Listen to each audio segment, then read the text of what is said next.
Welcome back, Focus Learners. So, today we're doing an explainer bridging the ancient, mystical texts of yogic tradition directly with hard, measurable modern neuroscience. And our core focus? Figuring out how to completely quiet the narrating mind. You know that voice in your head that, well, literally never stops talking? Yeah, that one. Today we're looking at the precise mechanics of finally shutting it off. Our source material actually grounds this whole exploration in a pretty brilliant metaphorical dialogue.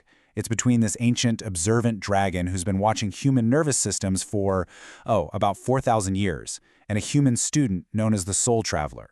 And when the student asks if a certain profound state of meditation is where language essentially dies, the dragon answers with this incredible insight.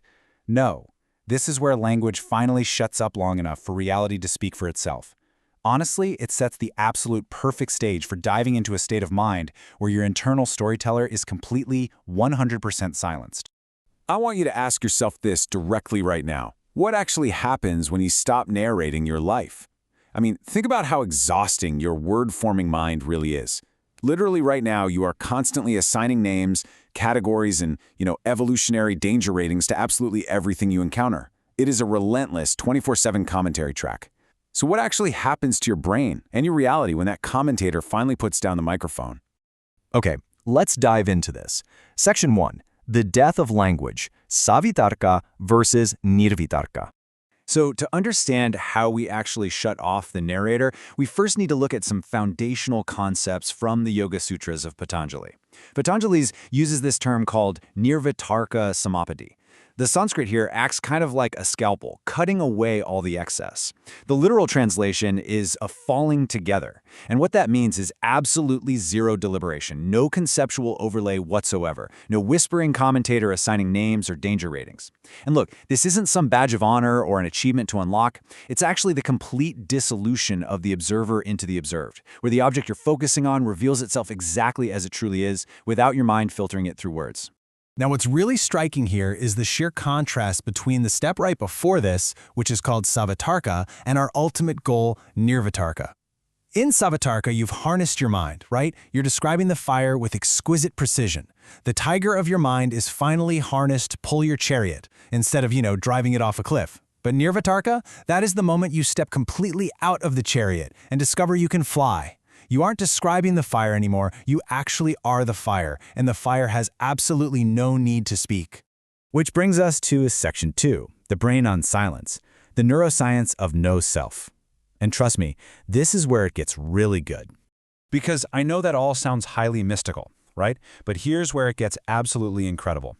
Let's transition from those ancient metaphorical descriptions into the clinical lab data that proves these exact physiological states exist.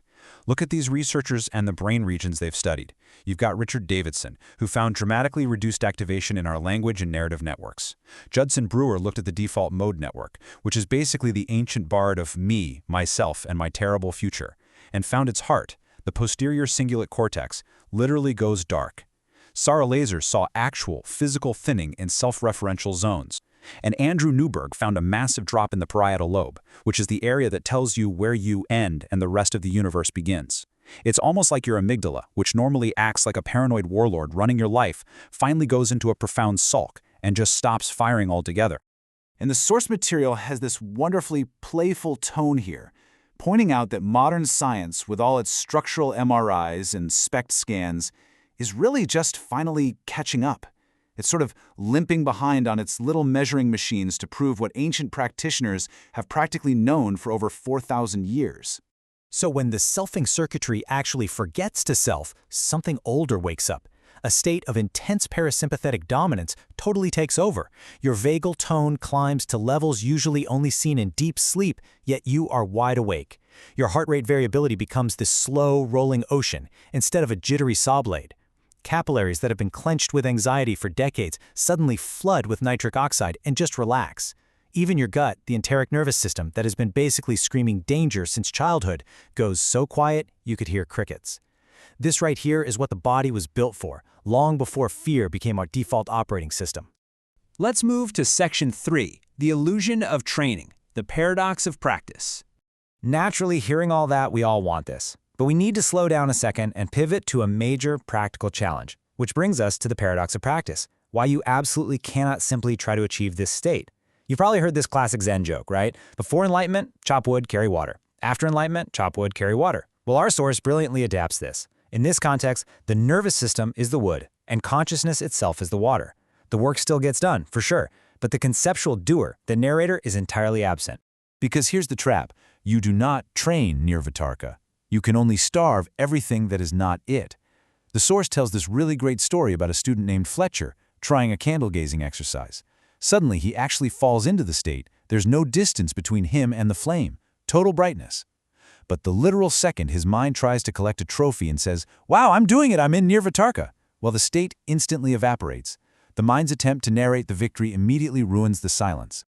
And, at this level of practice, progress actually feels like failure at first. Why? Because you realize that most of your waking life is effectively a hallucination made of words. The grocery list, the argument with your ex from 3 years ago, the highly curated social media identity, it's all just gross mental chatter pretending to be reality. Breaking that lifelong habit is super jarring. When you fail to narrate, it feels completely wrong to the ego. But that exact failure is the practice we are aiming for. All right, Section 4, the 3-second challenge, a reflective invitation. So how do we actually put this into practice today? Let's get highly actionable with an exercise detailed right in our source material.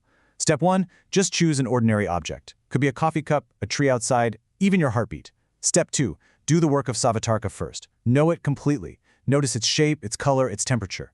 But then, Step 3, let the knowing fall totally silent. Refuse to add another layer of interpretation. Do not describe it. And Step 4, when your mind inevitably reaches for the next descriptive word, just smile and burn the word before it is even born. Just 3 seconds. That's it. If you manage 3 genuine seconds of wordless, direct knowing, you have touched Nirvitarka. The text notes that just 3 seconds is enough for your nervous system to actually listen. If you manage 10 seconds, well, actual physical rewiring of the brain has already begun. The tiger of your mind has literally started to forget its own name. One day, without any fanfare whatsoever, you'll notice that the silence between your thoughts is not just empty space. It's the living cosmos remembering itself through what used to be you. The illusion of separation catches fire. And fire, my friends, needs no translator. I highly encourage you to try the 3-second challenge today. What reality will speak to you when your narrator finally shuts up?